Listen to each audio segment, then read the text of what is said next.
You are the descendant of the worst survival story on the planet.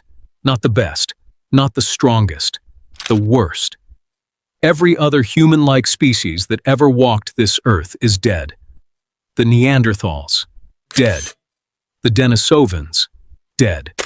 Homo erectus, who survived for almost 2 million years, longer than we've existed by a factor of 10, dead.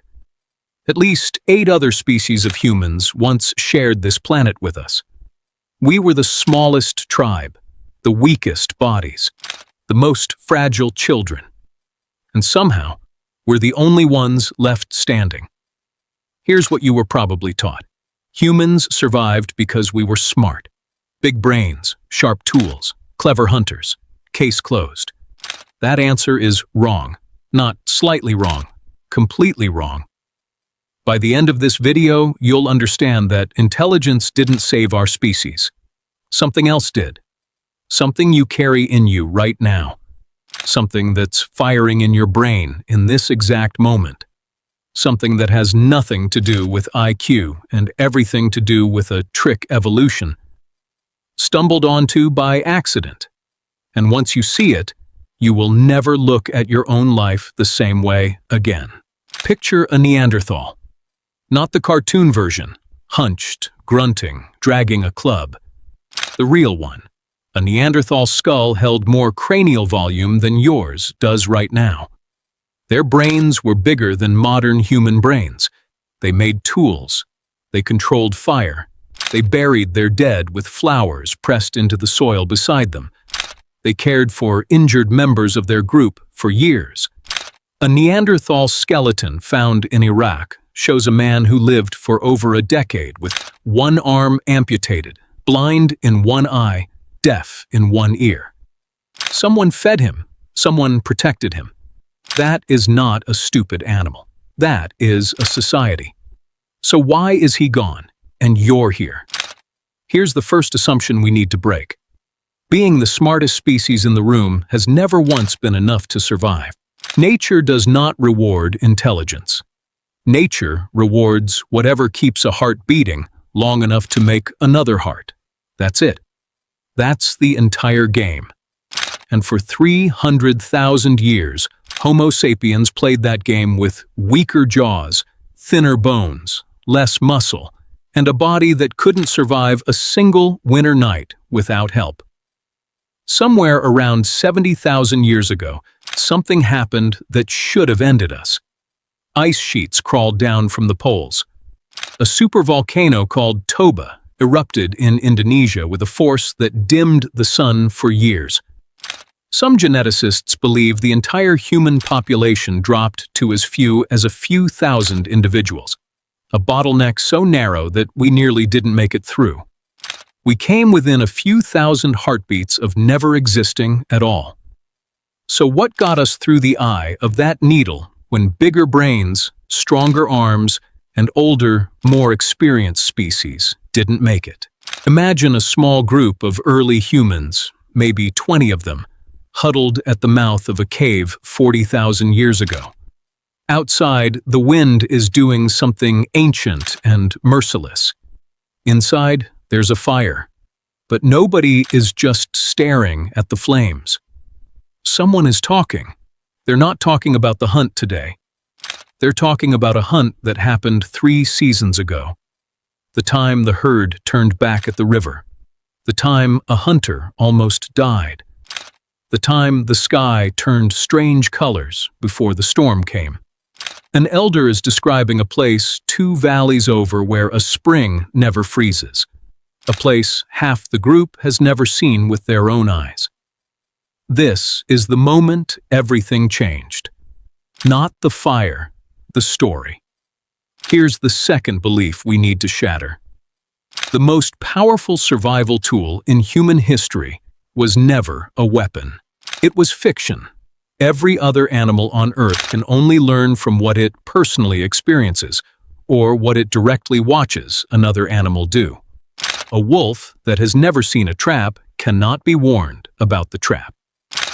But a human sitting at that fire could learn about a danger she never encountered, in a land she never visited, from a person who might already be dead.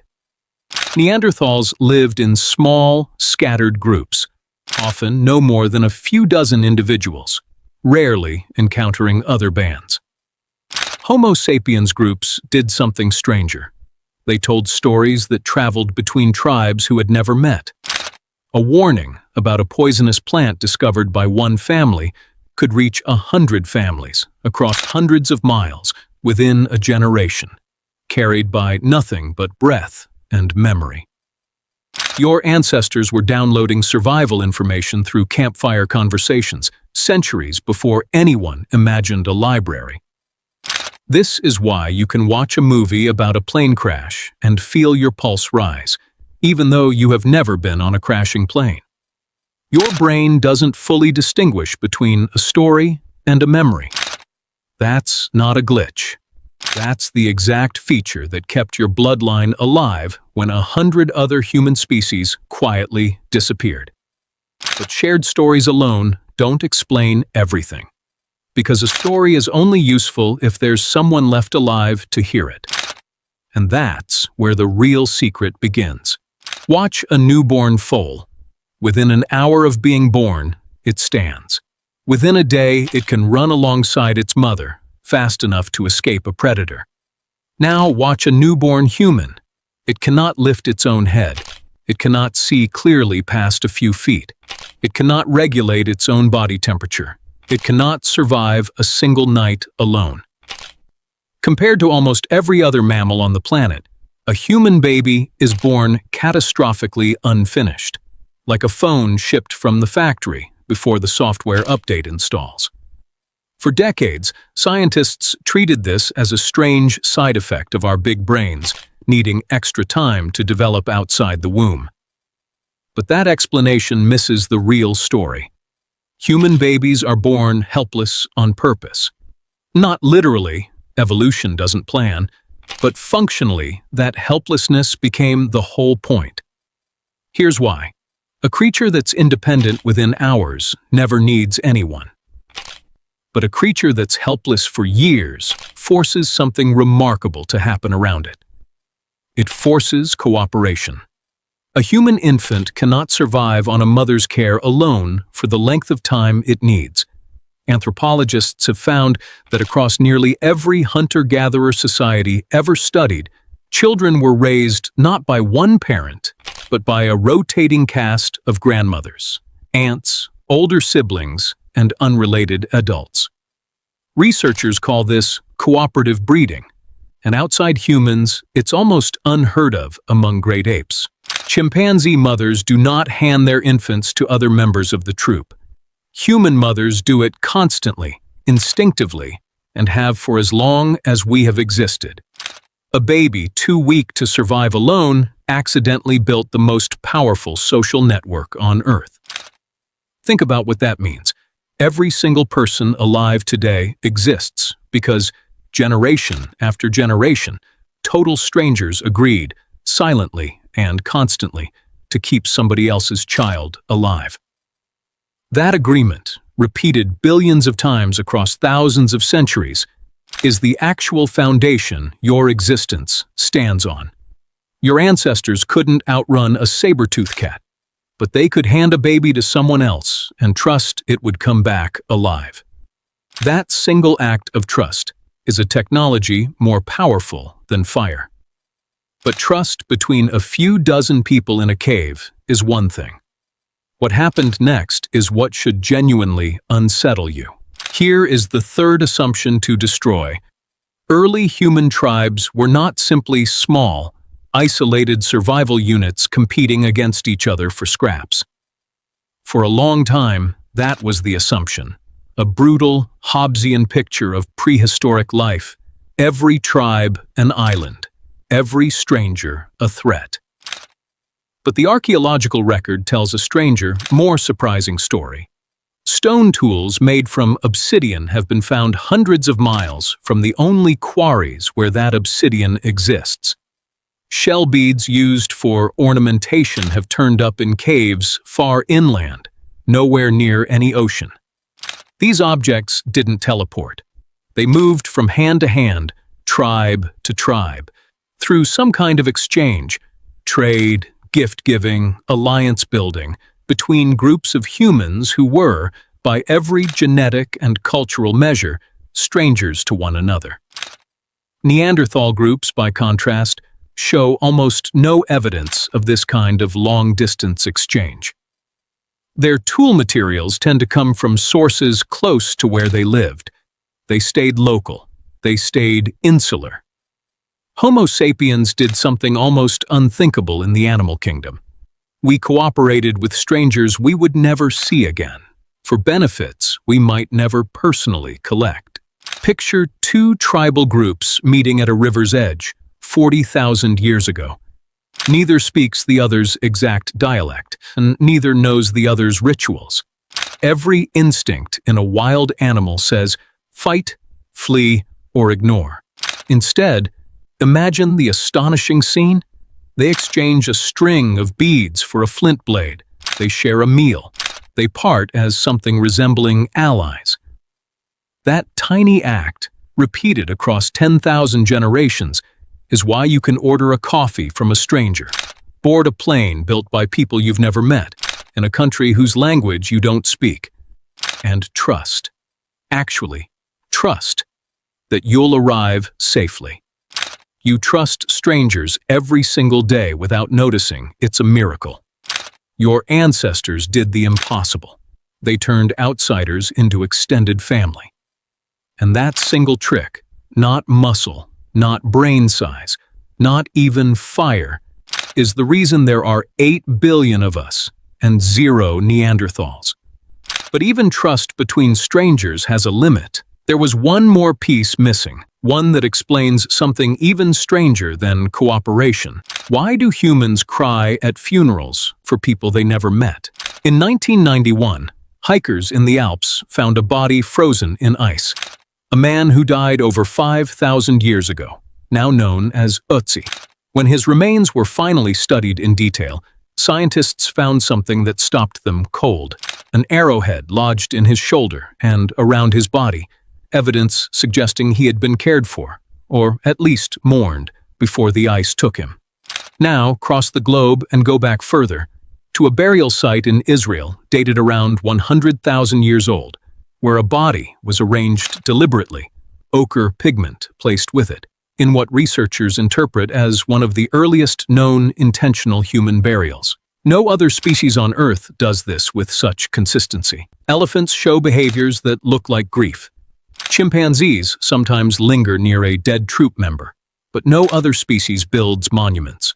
No other species writes elegies for people who died before they were born.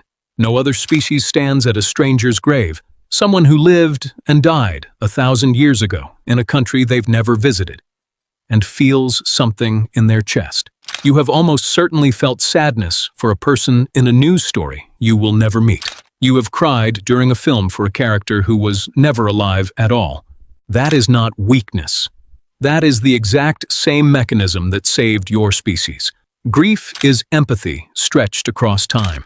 And empathy is the emotional engine behind everything we've uncovered so far.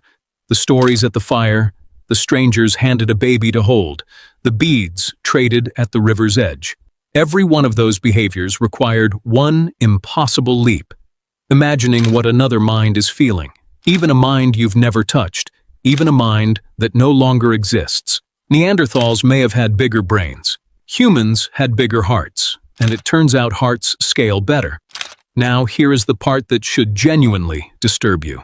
We've been circling the real answer this entire time, letting it hide behind fire, stories, trust, grief. Here it is, stripped bare. Humans didn't survive because any one of us was strong enough to survive alone. Humans survived because we are, biologically and permanently, incapable of surviving alone. Every other trait we've discussed, the storytelling, the helpless infants, the trust between strangers, the grief for people we never knew, all of it exists for one reason. Our species made a bet, hundreds of thousands of years ago, that connection would outperform strength. That bet is the actual answer to why humans never went extinct. Not intelligence, not tools, not even language, exactly. Interdependence. The radical, uncomfortable, species-defining fact that a single human being, dropped alone into a wilderness with no one else, dies every time.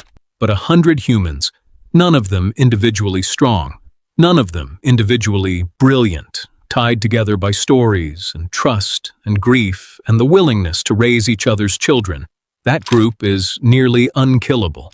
Every empire, every language, every skyscraper, every hospital, every rescue mission, every stranger who's ever held a door. All of it is downstream of a bet made around a fire 70,000 years ago, when the population of our entire species could have fit inside a modern stadium. We didn't survive despite our weakness. We survived because of you will go through today believing you are one person. You are not. You are the current link in a chain of trust that is not broken once in 300,000 years. A chain held together by strangers who fed injured hunters, mothers who handed their children to other mothers, elders who told stories about dangers they'd never personally face, and tribes who chose to trade instead of fight at the edge of a river none of them owned. What our weakness forced us to. Every person who has ever loved you, fed you, taught you, warned you, or simply sat beside you in silence when you needed it. They are the reason you exist. In the most literal biological sense that has ever been true of any creature on this planet. The Neanderthals had bigger brains and stronger arms, and the silence where their descendants should be is the loudest proof of what actually matters. So the next time you feel yourself insisting you don't need anyone, remember that sentence has never once been true for a single human being in the history of our species, and it was never supposed to be.